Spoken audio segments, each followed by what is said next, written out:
पेशंटचा आजार किती जुना आहे हा, किंवा तो किती अॅक्यूट आहे याच्यावरती ठरतं की त्यांना किती दिवस लागतील. हा. अगदी काही लोकांना 1 मिनिटापासून 20 मिनिटामध्ये पण चांगले होतात, काही लोकांना 1 दिवस, काही लोकांना 2 दिवस, काही लोकांना आठवडा, काही लोकांना महिना, आणि खूप जुनं असेल तर 3-4 महिने पण लागू शकतात. सुख मिळावं याकरता आपण व्यतीत करूया. जसं मला उपयोग झाला त्याकरता मग त्यांच्याकडे मी त्यांना विचारलं की मला शिकायची इच्छा आहे, म्हणे सगळं सोडून येशील तर शिकवेन म्हणे. त्याविषयी त्यांना सांगितलं मी सगळं सोडून तुमच्याकडे शिकायला येतो, आणि मग पुढे 6 वर्ष त्यांच्याकडे गुरु शिष्य परंपरेत शिकलो. एक इव्हेंट आम्ही केला होता त्याच्यामध्ये ऑर्गन डोनेशन म्हणून सगळं महाराष्ट्रभर आम्ही प्रचार व्हावा आणि प्रसार व्हावा, लोकांपर्यंत ते पोहोचावं म्हणून एक इव्हेंट केला होता. त्यामुळे 727 पार्टिसिपंट्स होते. या कामाकरता जगभरात कुठेही एवढी मोठी रॅली निघाली नव्हती, आणि त्याकरता हे गिनीज बुकमध्ये नाव आलं. ॲक्युप्रेशर आणि ॲक्युपंक्चर ही 5000 वर्षापूर्वीची जुनी शास्त्र आहे, आणि ॲक्युप्रेशर याला मर्मचिकित्सा आणि ॲक्युपंक्चर याला सूचीशास्त्र म्हणत असत. पंचमहाभूतांचा बॅलन्स करून ट्रीट केलं जातं.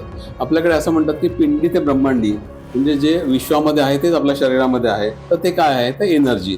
5 प्रकारची एनर्जी असतात. आतापर्यंत 7 लाखपेक्षा जास्त पेशंटवर ट्रीटमेंट केली आहे, आणि तेवढे सगळे आपले फॅमिली मेंबर्स आलेले आहेत. ॲक्युप्रेशर आणि ॲक्युपंक्चर या विविध रोगांवर विना औषधी आणि विना शस्त्रक्रिया नैसर्गिक उपचार पद्धती आहेत. कल्याणमधील अवधूत शेट्टे गेली 42 वर्षांहून अधिक काळ या पद्धतीने रुग्णांची सेवा करत आहेत. जागतिक आरोग्य दिनाच्या निमित्ताने त्यांच्याशी आज आपण संवाद साधणार आहोत. नमस्कार, MHAMTV मध्ये आपल्या सगळ्यांचं स्वागत. मी जान्हवी मोरे. सर, तुमचं देखील MHAMTV मध्ये स्वागत आहे. सर्वप्रथम आम्हाला ॲक्युप्रेशर आणि ॲक्युपंक्चर या निसर्ग उपचार पद्धतीविषयी माहिती सांगा. ॲक्युप्रेशर आणि ॲक्युपंक्चर हे मुळात आपल्या सगळ्यात जुनी उपचार पद्धती. आपल्याकडे सगळ्यात पहिल्यांदा आयुर्वेद सुश्रुत संहिता या नावाने ग्रंथ लिहिला गेला. त्याच्यामध्ये एक पूर्ण चॅप्टर ॲक्युप्रेशर आणि ॲक्युपंक्चरवरती आहे. ॲक्युप्रेशरला मर्मचिकित्सा म्हणायचे, तर ॲक्युपंक्चरला सूचीशास्त्र म्हणायचे. आणि याच्याने गेले 5000 वर्षापासून आपल्याकडे उपचार पद्धती होते. हे सगळं करताना कुठल्याही औषधाची गरज लागत नाही. संकल्पना अशी आहे की देवाने आपल्याला इनबिल्ट शरीरामध्ये सगळे उपचार पद्धती करण्याकरता काही पॉईंट्स दिलेले आहेत, आणि ते आपण जर ॲक्टिवेट केले तर त्याच्याने आपण पेशंटचं आजारपण पूर्णपणे घालवू शकतो. याच्यामध्ये बऱ्यापैकी चांगले रिझल्ट बघायला मिळतात, आणि लोकांना कसले साईड इफेक्ट्स येत नाहीत. याकरता याच्यामध्ये काही औषध वापरलं जात नाहीत. या निसर्ग उपचार पद्धतीने कोणकोणत्या रोगांवर उपचार करता येतात? अस्थमा, स्लीप डिस्क, कमरेचं दुखणं, मानेचं दुखणं, गुडघ्याचं दुखणं, बरेचसे असे पोटाचे आजार, डोळ्याचे आजार, डोकेदुखी, मायग्रेन, या प्रकारचे बरेचसे आजार याच्यामध्ये चांगले करता येतात. याच्यामध्ये फक्त एड्स आणि कॅन्सर हे चांगलं होत नाही. बाकी सगळ्या याच्यावरती उपचार आपण सहजपणे करू शकतो, आणि त्याचे साईड इफेक्टही काही होत नाहीत.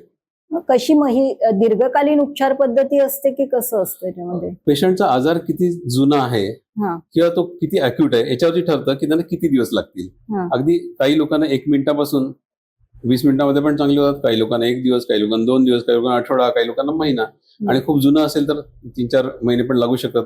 आणि काही असे ब्रेनचे विकार जसं लहान मुलांमध्ये मेंदूचे त्यांचा ग्रोथ झालेला नसतो व्यवस्थित, मग त्यांना चांगलं व्हायला 3 वर्ष 3.5 वर्ष सुद्धा लागू शकतात. गेली 42 वर्षांहून अधिक काळ तुम्ही रुग्णांची या निसर्गोपचार पद्धतीने सेवा करत आहात, तर हा तुमचा सगळा प्रवास कसा आहे हे आमच्या प्रेक्षकांना ऐकायला आवडेल. यामध्ये आधी मी स्वतः आजारी होतो. मला 3.5 वर्ष स्लीप डिस्क होतं. माझ्या कण्याचा एस झाला असं मला डॉक्टरांनी सांगितलं होतं. त्यांचं एक्सरे मध्ये तसं आलं होतं, आणि त्याचा मला खूप त्रास झाला. मी बऱ्याच डॉक्टरांकडून त्याचे उपचार करून घेतले स्वतः करता. त्यानंतर सगळ्या शेवटी डॉक्टर बावडेकर म्हणून आपले इंडियातले टॉपचे ऑर्थोपेडिक सर्जन, त्यांच्याकडे मी आणि माझे बाबा गेलो होतो. त्यांनी माझे रिपोर्ट सगळे पाहिले, एक्सरे पाहिले, आणि म्हणे याचं ऑपरेशन करणार का नाहीये, जर ऑपरेशन केलं तर कदाचित दोन्ही पाय लुळे होऊ शकतात, पॅराप्लेजिया होऊ शकतात, त्यामुळे ऑपरेशन करायचं नाही. त्यावेळेस मी अवघं 20 वर्षांचं होतो. ते म्हणे पुढे तुम्हाला ज्यावेळेस पण त्रास असेल तर औषध घेऊन जगायला लागणार आहे, आणि अदरवाईज ज्यावेळेस त्रास नसेल तर तुम्हाला एक्सरसाइज करून आयुष्य कंठायला लागणार आहे. म्हणजे आयुष्यभर तुम्हाला सहन करायला लागणार. हे ऐकूनच आम्ही दोघेही गर्भगळीत झालो होतो. तिथून निघताना आम्ही दोघेही रडतच बाहेर पडलो होतो की आता पुढे काय. त्यांनी नंतर जी औषधं दिली त्या औषधाने जो 2च दिवसामध्ये मला एक रिॲक्शन बघायला मिळते, म्हणजे युरिनमधनं ब्लड जायला सुरुवात झाली. मग मात्र मी खचून गेलो की आता आपल्या जगण्याला काही अर्थ नाही.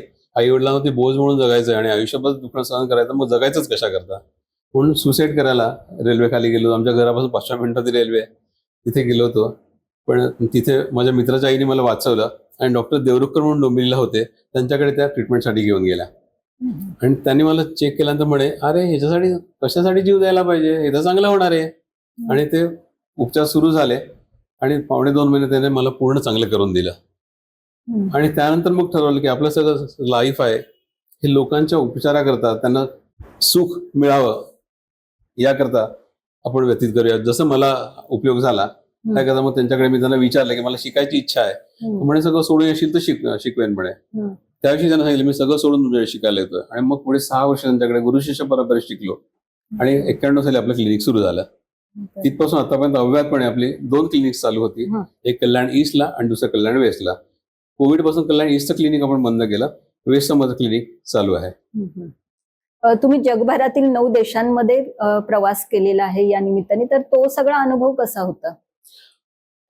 ह्या वेगवेगळ्या देशांमध्ये तिथल्या लोकांनी इन्व्हाइट केलं आणि तिथे कॅम्प्स घेतले गेले.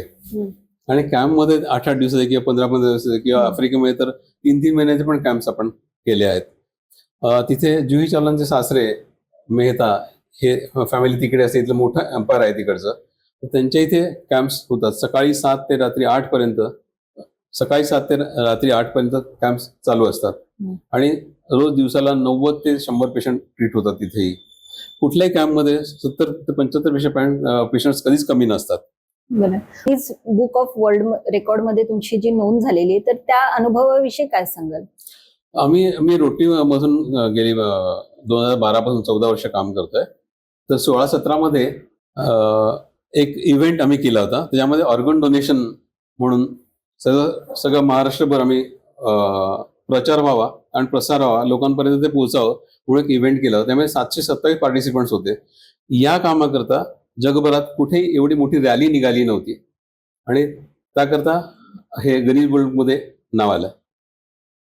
एवढ्या मोठ्या संख्येने एकत्र येऊन या कामाकरता कुठेच रॅली झाली नाही.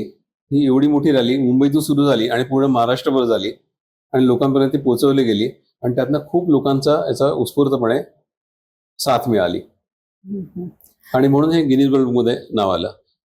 बरं, जागतिक आरोग्य दिनाच्या निमित्ताने तुम्ही नागरिकांना तंदुरुस्त राहण्यासाठी काय सल्ला द्याल?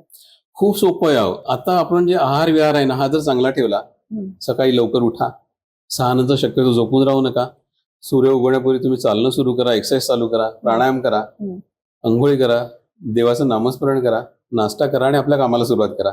दुपारी वेळेवरती जेवा, संध्याकाळी थोडंसं चहा नाश्ता काहीतरी करा, पुन्हा रात्री जेवण 8 वाजता घ्या, 10 वाजता झोपा.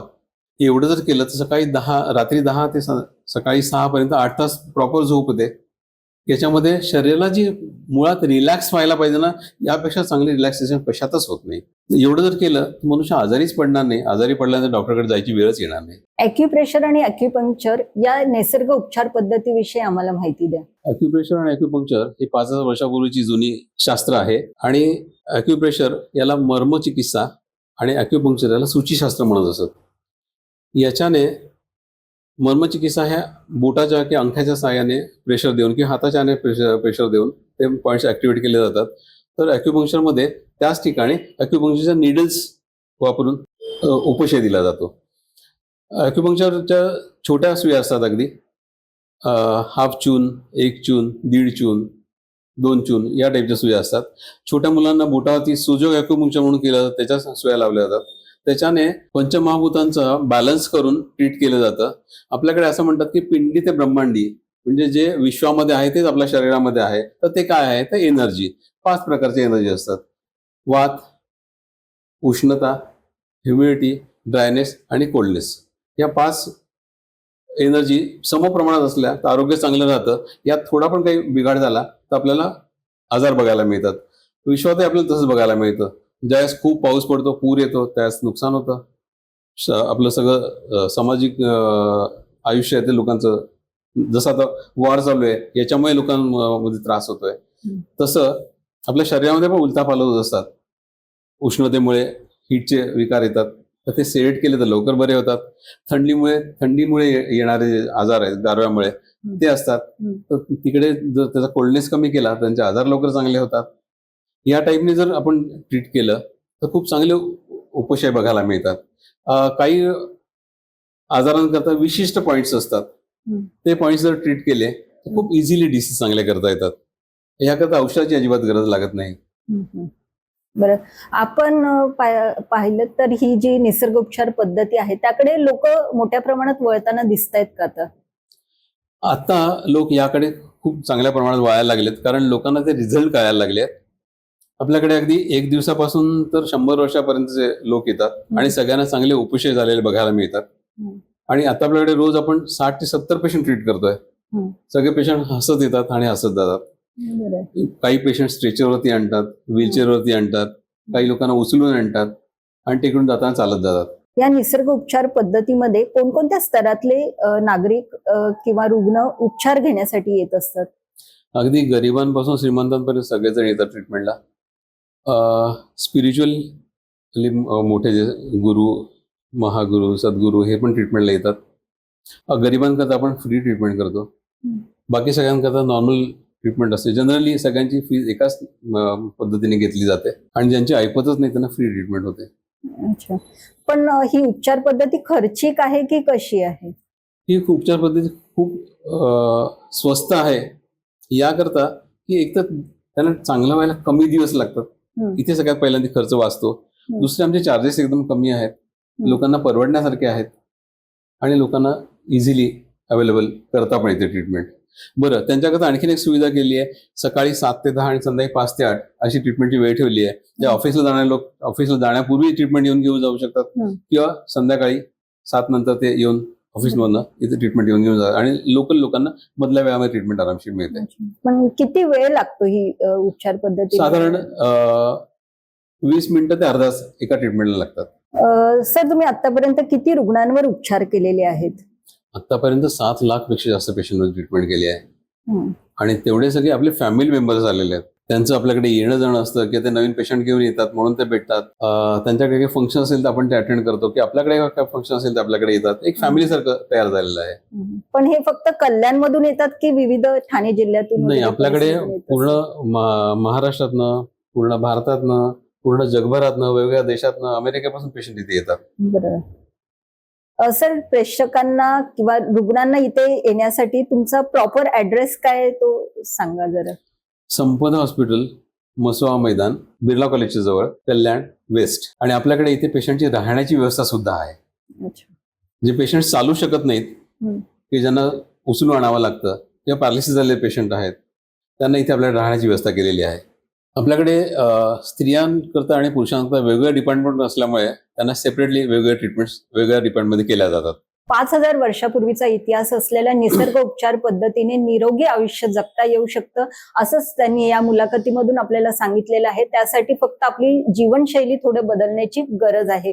कल्याण डोंबिवलीतील अशाच महत्वाच्या घडामोडी आणि जाणून घेण्यासाठी तुम्ही आमच्या MHA MTV फेसबुक पेजला आणि युट्यूब चॅनलला लाईक आणि सबस्क्राईब करायला विसरू नका. धन्यवाद.